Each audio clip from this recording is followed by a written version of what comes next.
welcome to this episode of Wake Minute by Minute. This is minute 61. How are you doing, Chris?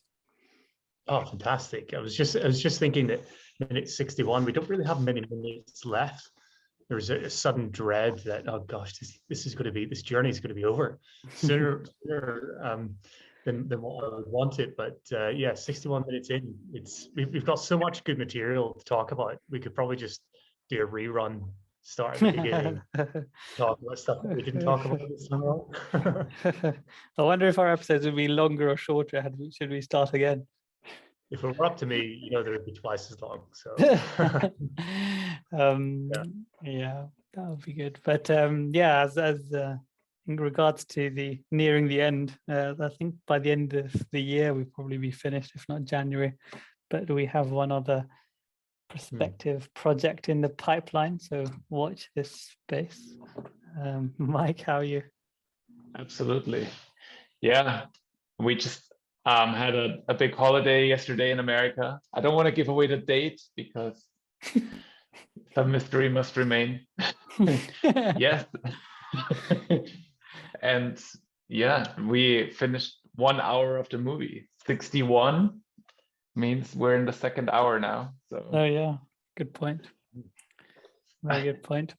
So minute 61 was really mostly about Paramahansa Yogananda being reunited with his guru Sri Yukteswar, and there's some moving scenes and images of him in with his guru, and there's also some scenes of him meeting some other saints. But the narrator talks about a healing calm descending over him at the mere sight of his guru.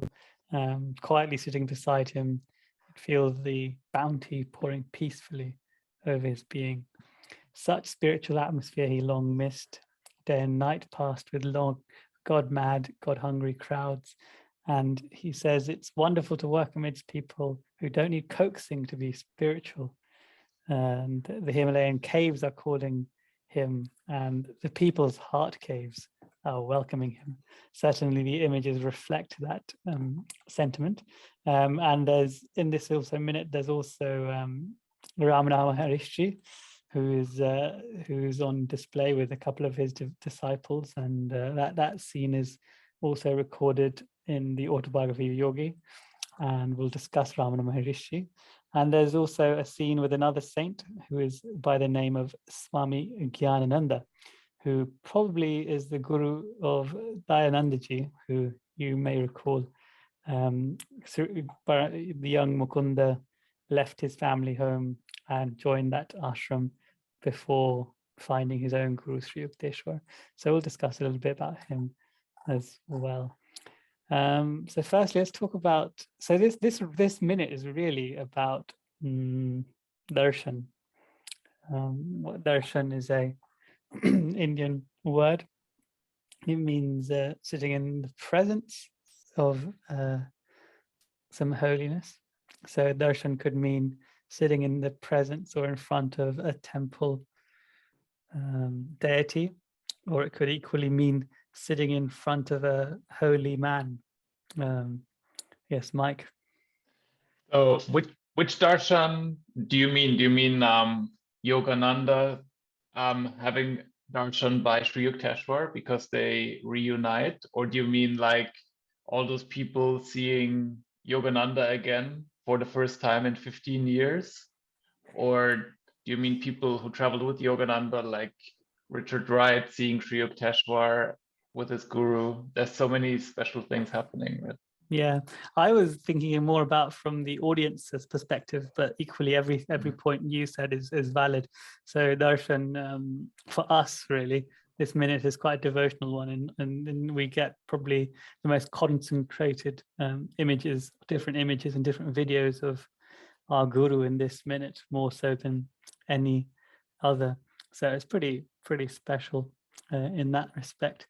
But how important do you guys think sitting in the darshan is? For example, when we meditate, we're taught to not meditate alone. That would be silly, but meditate by bringing the presence of the masters into our hearts and into our meditation. So you're meditating with the gurus, and that's part of the reason why we do the opening prayer, of course. Mike?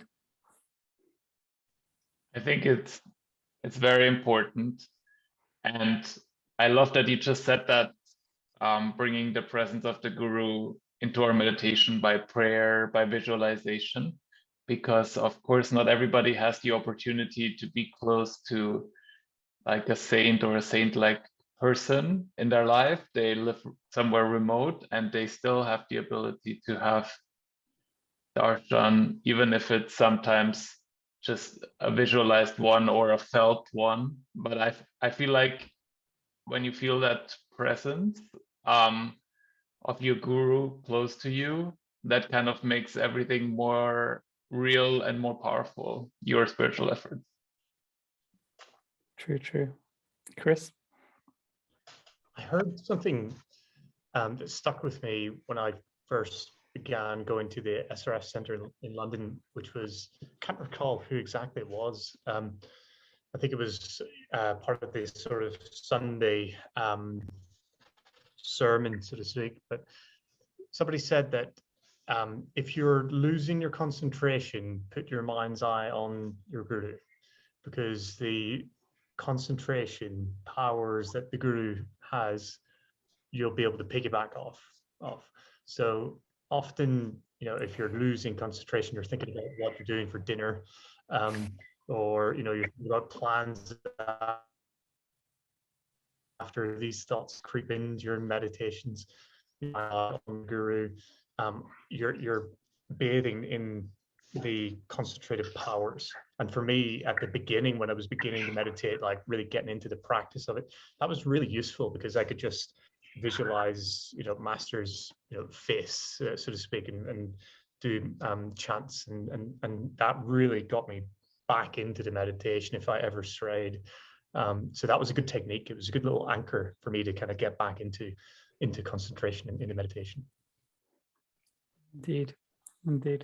That is something similar to how our beloved brother Anandamoy also talks about this topic. Let me just play you a little clip from his talk, Creating Your Spiritual Environment. I'll put the link for this on our description. If once understand how the principle works, you can apply it. You can consciously think of God and the presence of the great ones. God's consciousness is all-pervading, omnipresent. Do you understand what that means? There are no holes in God's consciousness. God is not like a Swiss cheese which has holes in it. God is omnipresent. And whenever you want to be in that presence, you can do so. Not only that. One time somebody asked the master, "Sir, is there a scientific method apart from Kriya Yoga that will lead a devotee to God?" And the master said, "Yes, a true and swift way to the infinite is to keep one's attention at the Christ center between the eyebrows." Why?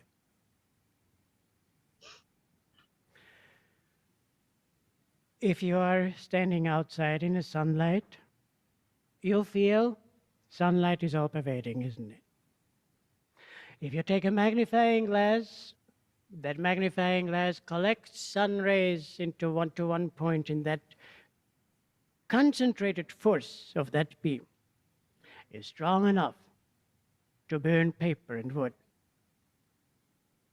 And so likewise, even though God's consciousness is all-pervading, you have a concentrated beam of that presence right here in your Christ center.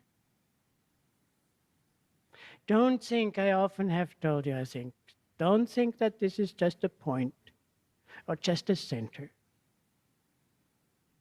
This is a concentrated beam of God's consciousness right here. And in this entire world, there is no place holier then you're Christ-centered right there. Think of it. Make a mental note of that. There is no place holier in this whole world than your Christ-centered. No place holier in the world.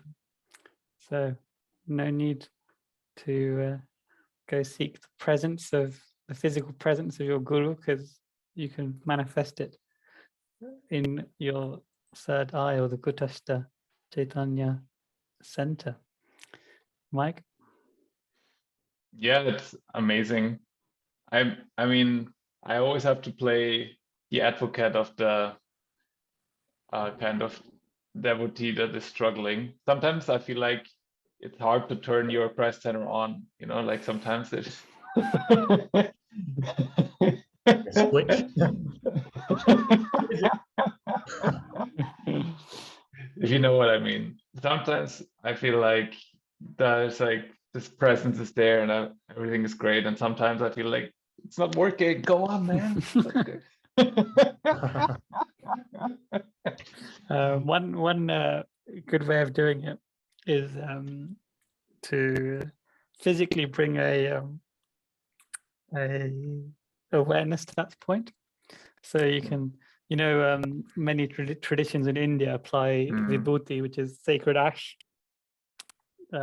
just here and upwards. I do that myself, and you do it. You can put it at the back as well, at the medulla and behind the ears, and Vishuddha chakra here, at the anahata.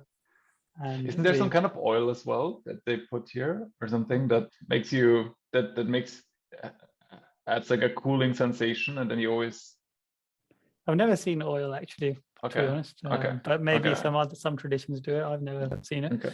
But vibhuti is a powerful mixture. Vibhuti is just an ash of like 5 or 6 different herbs and woods. Chris is We've talked about before the importance of. Oh, am I lagging? Yeah. Oh, okay. I'll say what I have to say, and hopefully it comes through.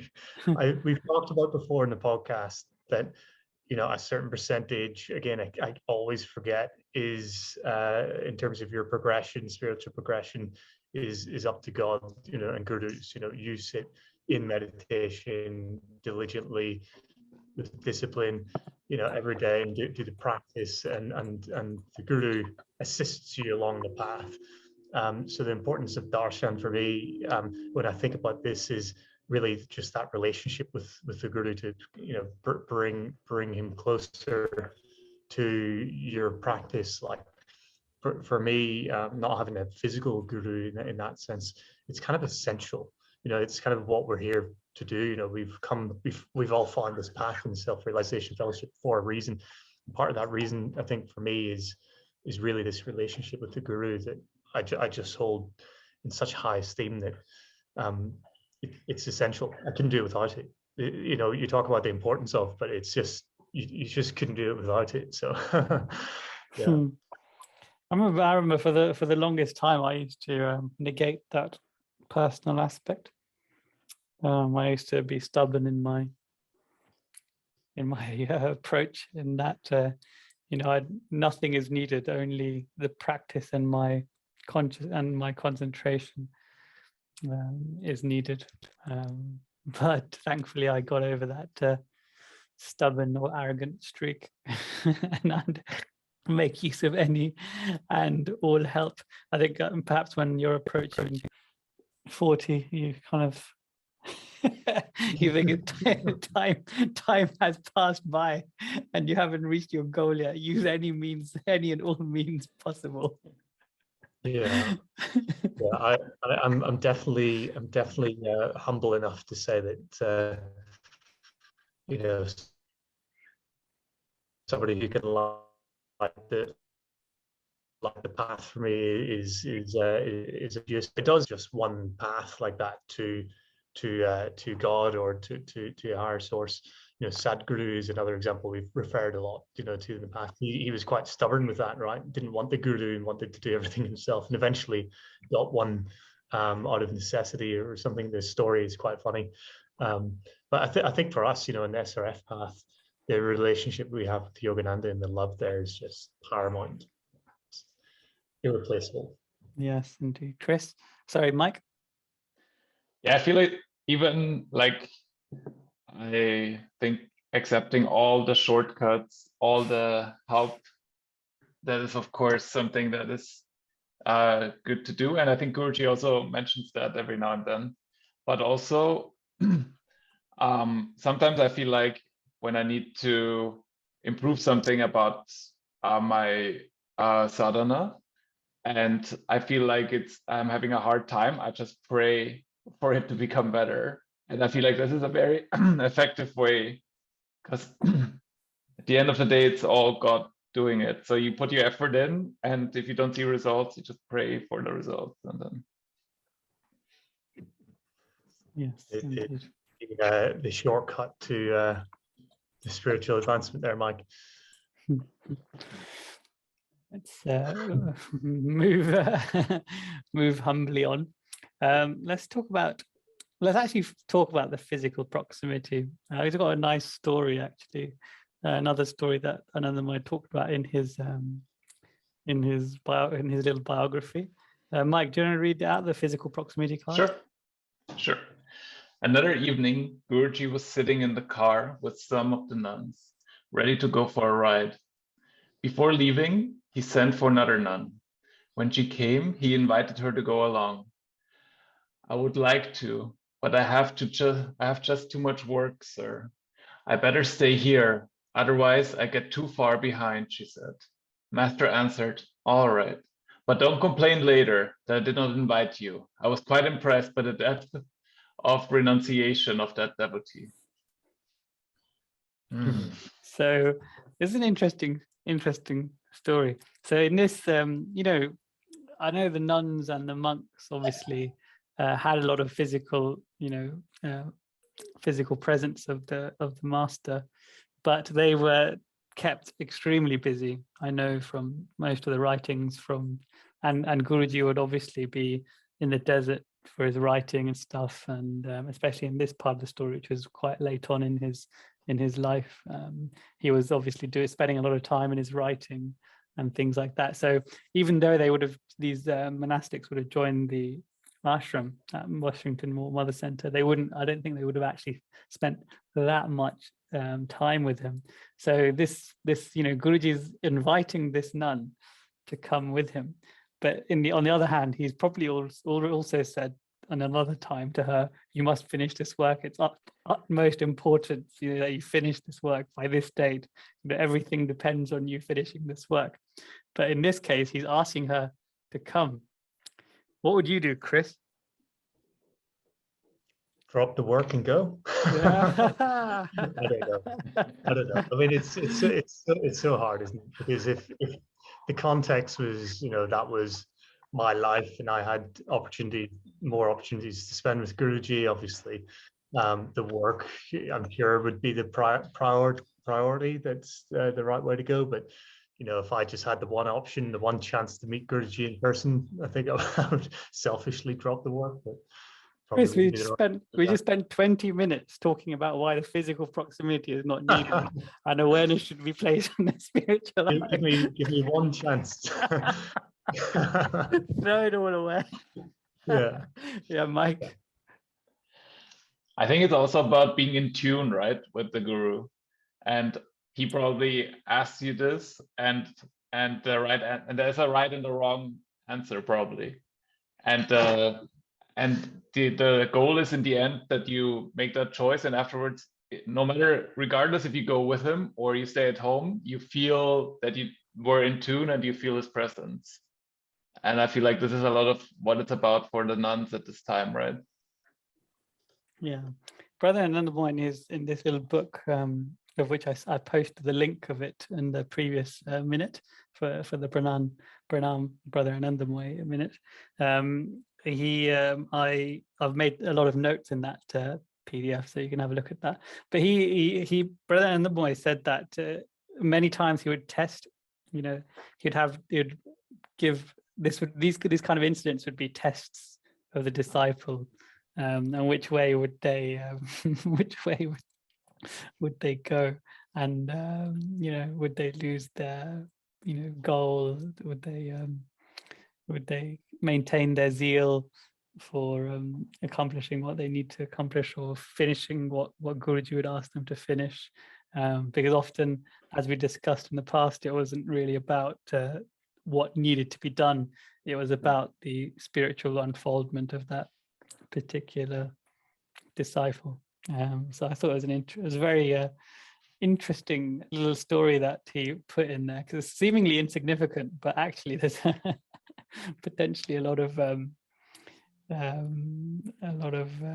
depth in that. But I'll leave the reader to interpret it the way they wish to. So let's talk about some of the other cards, some of the other pictures here. So we see loads of pictures of Guruji at the Serampur ashram with Sri Yukteswar and lots of people in the background. There's lots of how do we say? There's lots of crowds with him.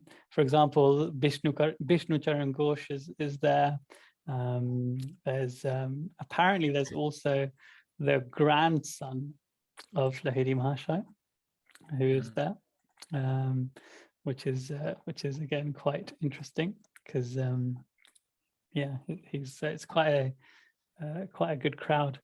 But also there's a nice picture of Guruji, or a video of Guruji kind of like in some sort of ecstasy. He's just walking around and he needs to be really guided like a child, because he's in some other plane of existence, completely drunk with devotion, it would appear. Mike? There's all those pictures with children. Do you think he took them, he went back to Ranchi and kind of took those pictures there, and this is kind of his school and all the teachers and the children? Yes, probably was, because he would have visited Ranchi school. To the right, you would have, but the book doesn't say if this is Ranchi or not, but you imagine it probably is. Chris? Yeah, I think for me this minute is like one of the most valuable minutes in terms of me. I don't know if the word connecting with Guruji, but just connecting the physicality of Guruji with my own relationship, let's say, with him. The videos are just so good. I don't really recall too many other videos or footage of him in states like this, where he's clearly in a very kind of high level state of meditation, let's say, but he's swept away by the spiritual love of his brother in there. So for me, it's very unique. I look at this and think, Mike, you said it just before we started recording, like you want to replay it like a few times at least, and just kind of watch it again, because it transports you there to what it would have been like to be with Guruji at that time. But I think this for me is quite rare, seeing this type of Guruji in this state. So I just I played it back like 4 or 5 times at least. The grandson of Lahiri Mahashaya was Anandamoy Lahiri.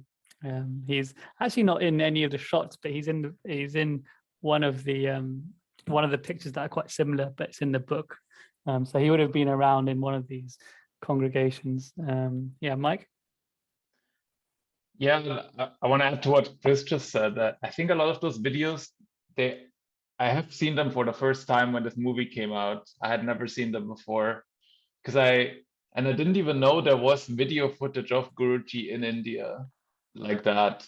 Like you see him, like the famous Ford car that they used, and then him and Sri Yukteswar interacting on video. It's really amazing. Yeah, definitely.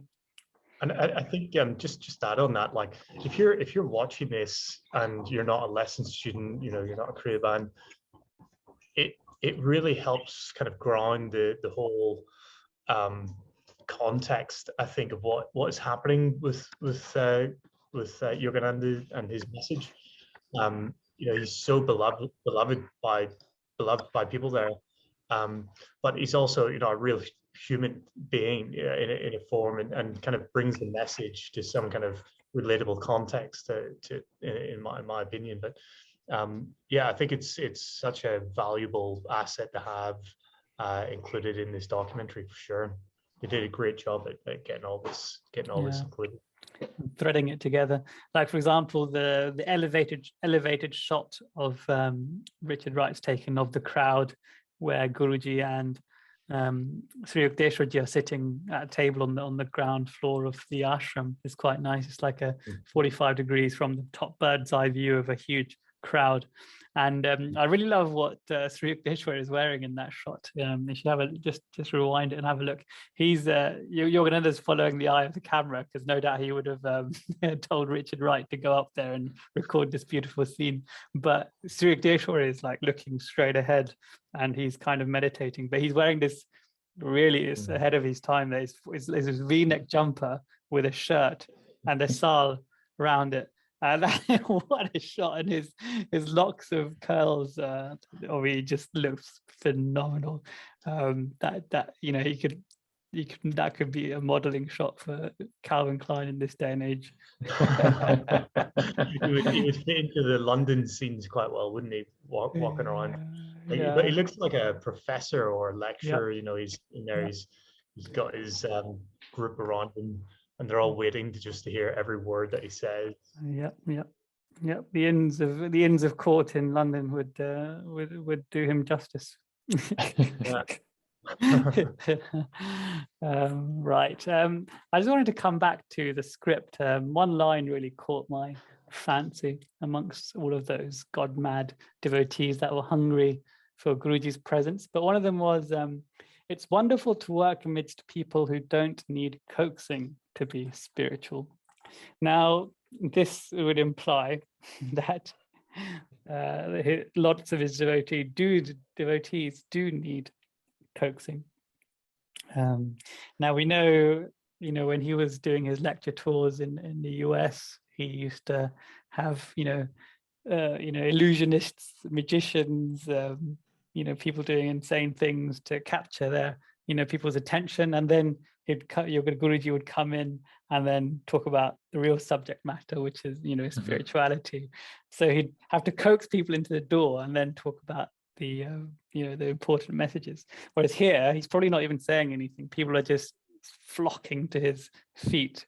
They're not here for a lecture. They're certainly not here to see any magic or illusionist such as Hamid.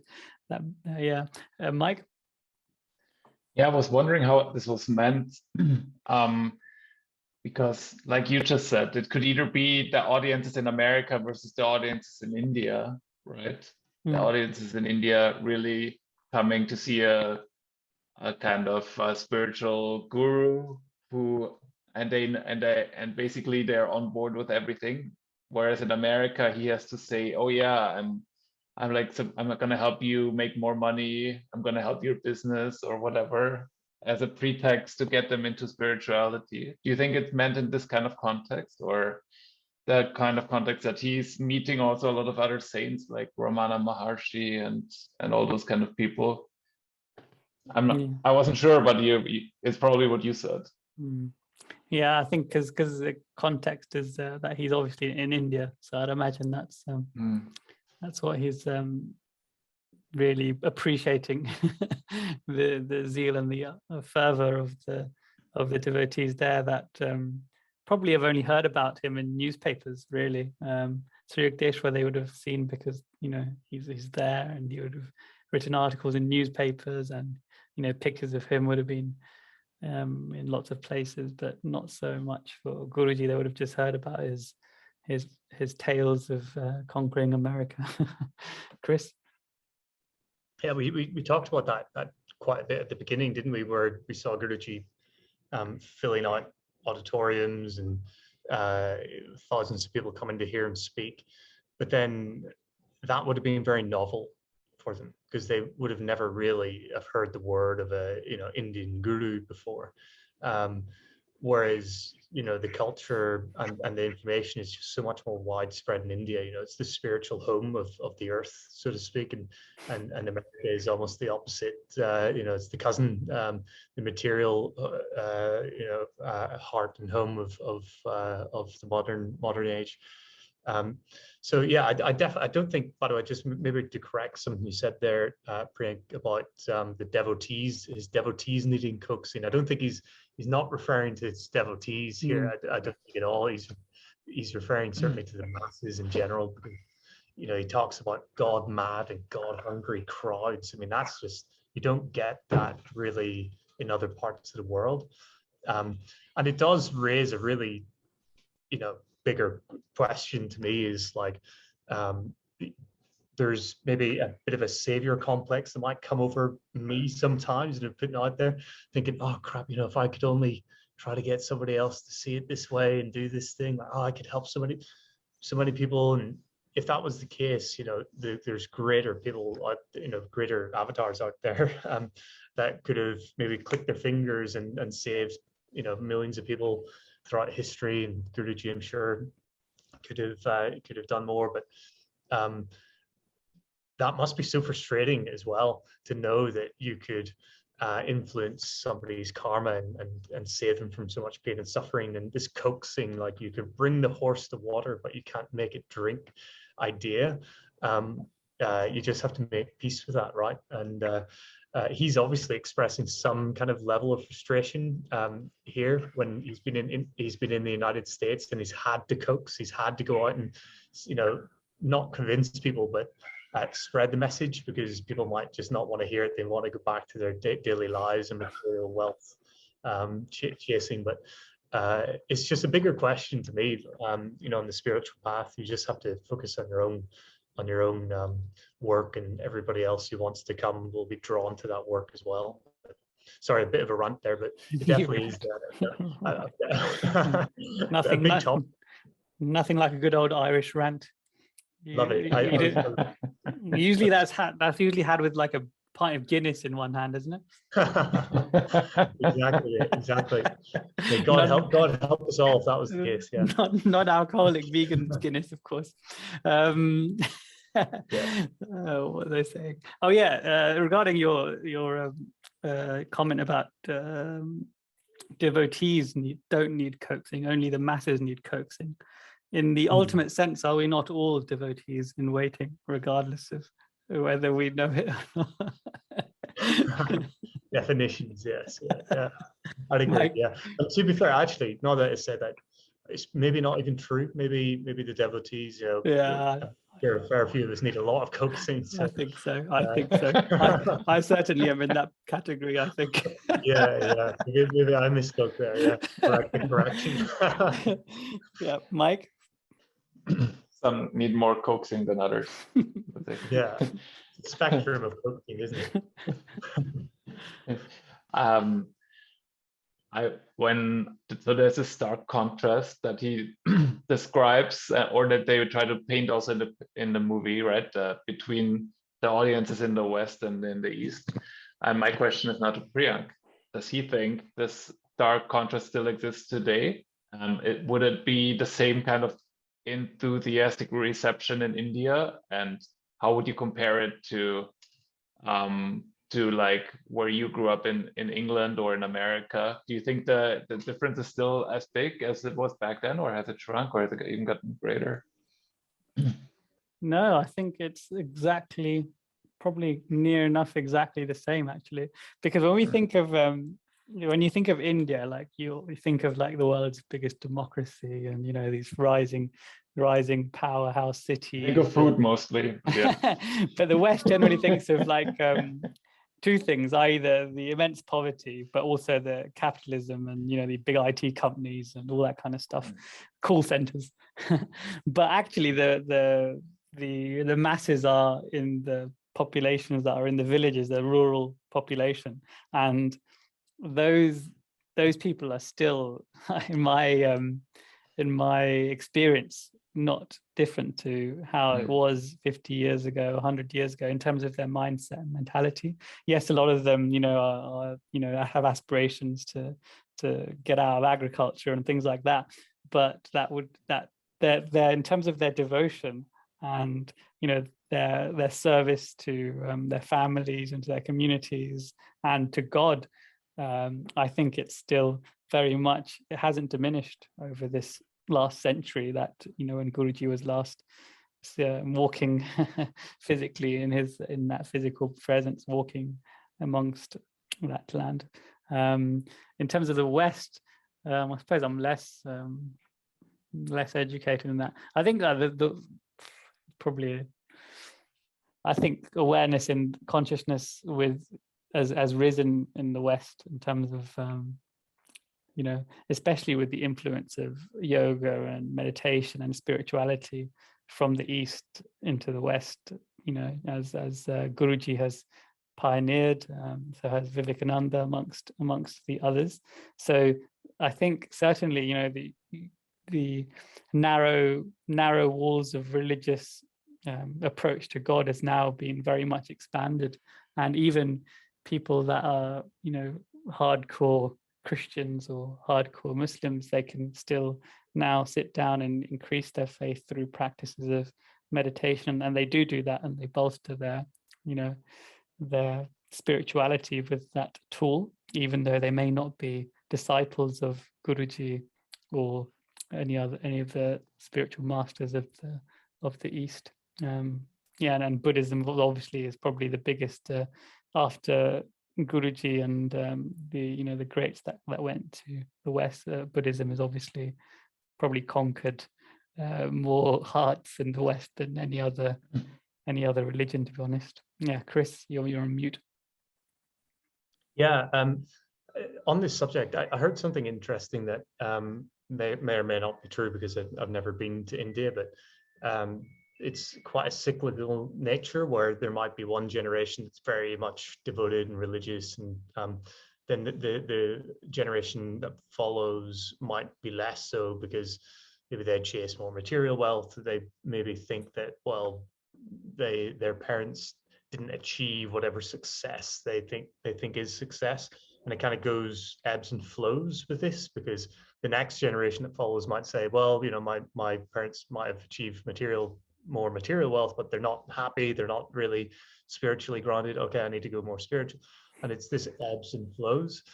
I heard that, and whether that's true or not, I don't know, but I've watched so many movies and things like this that I see the representation of this the spiritual pursuit as just pure tradition, and it's seen as more dogma, and praying to Shiva and these things. It seems to be ridiculed in a way, almost in movies, as kind of silliness, and misunderstanding of the nature of reality and things like this, which we've talked about before. It might come full circle that science, maybe the Western ways, might confirm the traditions actually have a point. But yeah, I don't know. It just maybe ebbs and flows, and it goes in cyclical nature to some degree. But yeah, in this talk that we talked about, the Brother Anandamoy talk, he talks about this actually, how even in like every single car or every single truck, even big company names will be like in some way affiliated with God. Like some of the biggest companies, they have they have God names in the company names, and also what's it called? Yeah, on like cars and trucks. He was saying like there's always like Om, or like a picture of God, or something that's there. And I know that's true in probably some of the South American countries as well, isn't it, Chris? But certainly in India, it's very, very prevalent. Yeah, you see big trucks with Deus, God, on the back of their massive mud guards, and you see the pictures of Jesus everywhere. So yeah, it is very prevalent here as well. Yeah, and the Virgin as well. I imagine she's in lots of places. Yeah, Mike. You see some of that in the US too. Definitely much more than in Europe. In Europe, I feel like spirituality is something that you kind of keep private. But yeah, here the whole thing is when you show too much affection for Christianity or your religion, then people put you in kind of a box, and that's yeah, that's a balance, I guess. I know everything about you. Yes. Yeah. One of the other shots is there's Yogananda sitting on the floor looking up at a old religious man with dreadlocks into a hat, and that is Swami Gyanananda. And Swami Gyanananda, I believe, is probably the guru of Swami or Dayananda. If you remember the Mahamandal hermitage that Yogananda or Mukunda went into after finishing his education with his family, and then he went and had a very unhappy year in that ashram, and this is in that hermitage, and this is probably the lead guru. But this was just before when Mukunda, before he met Guruji in 1910, before he met his guru Swami Sri Yukteswar. And this picture is taken in 1936 in Benares. So yeah, that's quite a nice image. He looks like a very jolly sadhu. And it's quite nice with Yogananda showing him quite a lot of respect actually by sitting at his feet, which is a pretty rare scene once again. Yeah, Mike. Yeah, the one Dayananda story that always comes up for me is the one where Guruji is hungry, and he's used to having meals regularly, and then in Dayananda's ashram he can't, and then there are those famous words of Dayananda where he goes like, yeah, what if I don't get any food and then I die? And he's like, yeah, die then. It is better to die of hunger than to think that you live by food alone, yes. and not by the grace. Yeah. So even though this wasn't his favorite time in his life, but he shared that in his autobiography, right? And how much how useful that sage counsel and that experience was for his later years when he was in cities where all that was available was probably like some sort of steak and fish and stuff that I couldn't eat. Yeah, Chris. On the topic of looks, it did occur to me, I was watching, as I said, rewatching this minute many times, looking at Sri Yukteswar. He is a very, I couldn't quite pin what his ancestry might be, with his physical ancestry, because he has a unusual kind of mix in there, doesn't he? Is it pure, Indian kind of descent? He certainly has different features. He looks very like unique. I don't know how to put it. Stumbling over my words here, because I just thought he looks more Asian or what it is, but certainly looks like a real unique character, unique facial features and things. But agreed. It could be from anywhere. Could be from anywhere and everywhere. Yeah, whenever I thought about it, it literally could be plucked out of another planet almost, and just dropped. Because he looks very much like a Hiranya localite. Yeah, exactly. Yeah, it's where he is now. It's where he went afterwards. Plucked from the Hiranyas and into the planet Earth. Now the final image which we want to discuss is that of the great sage and the great master Ramana Maharshi.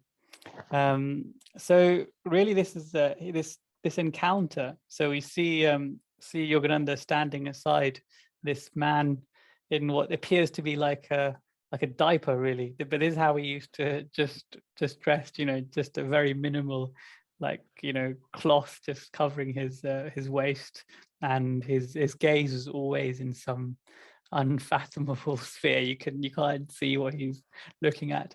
But there's also a picture of earlier in this minute of Guruji like shaking hands with another guru in a white cloth, and that is his disciple. His name was Yogi Ramaya, and he was a disciple of Ramana Maharshi. So Ramana Maharshi is a saint of South India, and this meeting is actually covered in a little bit of detail in the autobiography of a yogi, where he says, before leaving South India, Mr. Wright and I made a pilgrimage to the holy hill of Arunchal near Tiruvannamalai to meet Ramana Maharshi.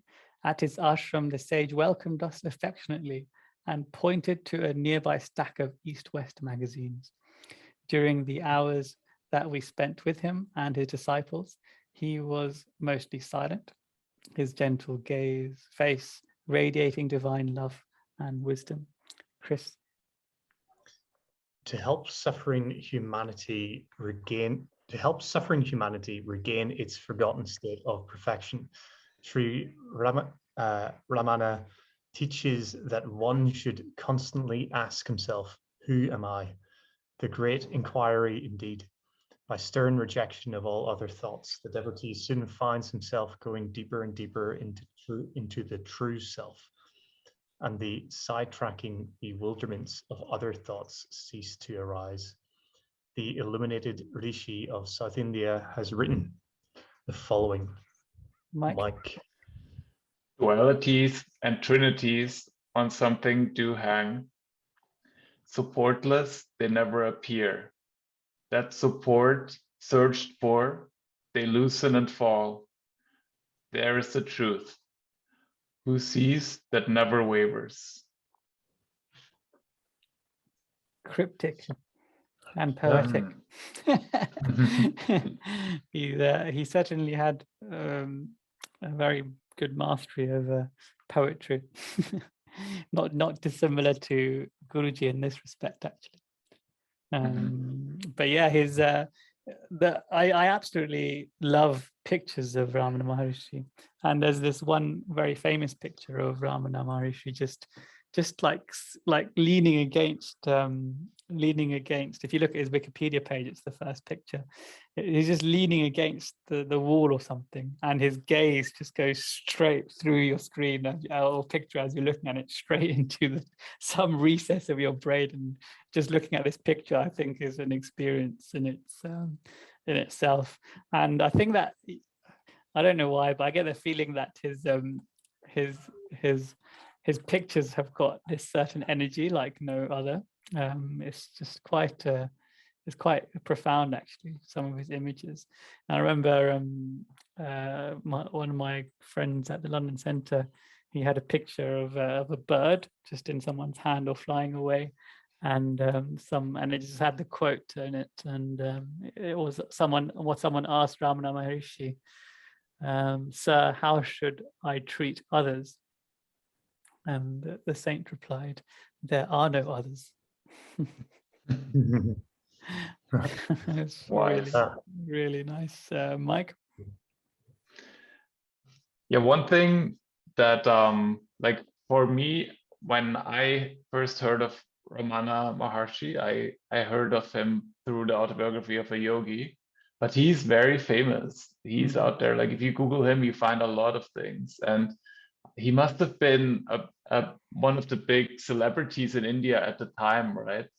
So you see Guruji, when he's in the West, he meets Gali Guruji and a lot of those famous people of the time. And then he goes to India and he meets all the top people there too, right? And Ramana Maharshi, I mean, we already mentioned Gandhi earlier, right? In an earlier episode, but Ramana Maharshi is another one of those superstars that he kind of meets there, and he spends a lot of time with him, and further helps him to promote his cause. Indeed. I remember his famous thing, how he reached enlightenment was it said that he kept asking himself, who am I? And he couldn't answer the question, so he decided pretty much not to get up until the answer could be fathomed in his awareness. And I think Sadhguru says that he sat and didn't get up, and it was so still, and he sat for so long that that where he was sitting on the floor, worms had come into his skin, maggots, and they'd come into his skin and into his leg, and he still wasn't getting up. He's like, I'm not getting up until that answer is there. And I remember when I sit and meditate, and on the floor this is, and I usually have trousers on a nice carpeted floor, and my leg is feeling like death after an hour or two, and I'm like, no, I can't get up. This is enough now. I have to get up. And I compare that to this saint. My gosh, how far we have to go. No. But I think was that story not similar for the Buddha as well? Did he not sit beneath a tree and then refuse to move? Or maybe perhaps maybe I'm thinking of something different. Actually, it's a book I'm thinking about. It's another sidetrack story, but there was another chap who sat and refused to move until he got some answer. But maybe that works. Maybe we should just be more stubborn in life, spiritually. Don't get up. In our case, we could just keep recording this podcast until we get enlightened. Mike? Yeah, I thought that was also a similar story, but I'm also not sure. I think it was Krishna who was like bitten by animals, and he would refuse to get up, but I might be wrong. Yeah, but what I was actually gonna say is, isn't there also that story where Ramana Maharshi, I think Guruji asked him, why is there suffering in the world? And he goes like, who's suffering? Right? They had this dialogue between them. Where is that written? I've forgotten actually. I remember that, yeah, but then I looked in the autobiography and it wasn't in there. Maybe it is, but couldn't find it very quickly. But yeah, there's this whole dialogue, and then just Yogananda just stops speaking because his answer is so deep. Where is that? I've forgotten where that is. But listeners, if you know where that is, please comment. I've forgotten where that. There's a very simple question answer between Guruji and Ramana, and it's quite nice. Yes, that's pretty much the minute in question. So yeah, in summary, lots of beautiful scenes, and some scenes that like especially with the Ramana Maharshi one, it's literally only like a second, 1 or 2 seconds, but he's there, and that's a very beautiful shot, I think, of the two masters together. And moreover, I think all the other pictures, as we said, and videos of Guruji and Yukteswarji, and that trance or blissed out state that Guruji is in, I think it warrants another look, and I'd recommend you spend a bit of time on this minute. It's a beautiful minute, not just the narration, but the feel of it. There's some very profound musical interludes in there, 2 different tracks that they've used very well to convey the message of the minute. I think that's about it. Mike, I did notice that your question on West and East spirituality was a hospital pass, but glossed over that. I think on average you still threw more of those than I did. I think I've got your telltale side now. Apparently Marguerite says, and she's written on the commentary, like she's apparently, when I've got a hospital cast question, I've got this like a evil look or glint in my eye appears, and then she knows that I'm going to ask one from the YouTube videos.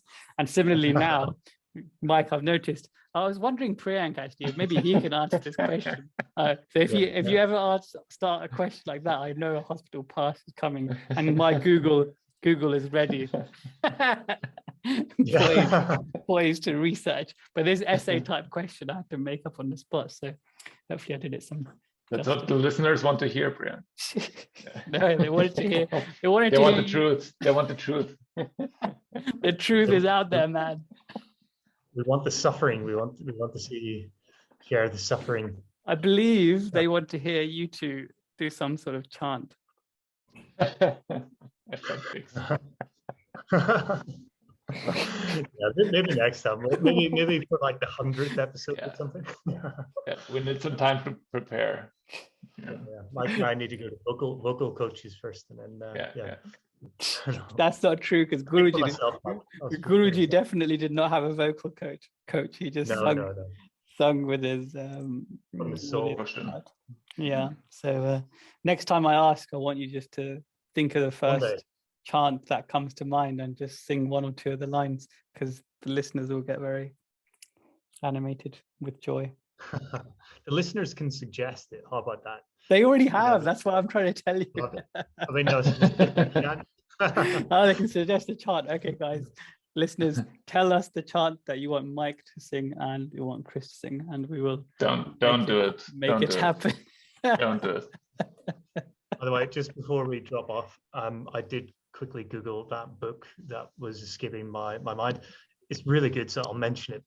If any listeners want a book suggestion, it's The Surrender Experiment. Super good book. And who is it by?